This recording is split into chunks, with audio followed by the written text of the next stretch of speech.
శ్రీ వెంకటేశ్వరస్వామి మహత్యం గురించి ఒక చిన్న కథ. శ్రీవారి దర్శనం ఒక భక్తుని నమ్మకం. పూర్వం తిరుమల కొండకు దగ్గర్లో ఉన్న ఒక గ్రామంలో రామప్ప అనే ఒక పేద భక్తుడుండేవాడు. రామప్పకు తిరుమల శ్రీవారిపై అపారమైన భక్తి.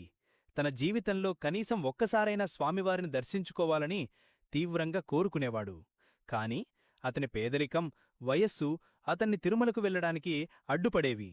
రామప్ప ప్రతిరోజూ ఉదయం లేవగానే తన ఇంటి ముందు నిలబడి తిరుమలవైపు చూస్తూ చేతులు జోడించి, ఓ వెంకటేశ, నిన్ను దర్శించుకునే భాగ్యం ఎప్పుడు కలుగుతుంది స్వామీ అని ప్రార్థించేవాడు. అతని మనసు నిండా స్వామిపై ప్రేమ, నమ్మకం ఉండేవి. ఒకరోజు గ్రామానికి ఒక స్వామీజీ వచ్చారు. రామప్ప ఆ స్వామీజీ దగ్గరకు వెళ్లి తను కోరికను తెలియజేశాడు. స్వామీ, నాకు స్వామివారిని దర్శించుకోవాలని ఉంది, కాని నా దగ్గర డబ్బులేదు.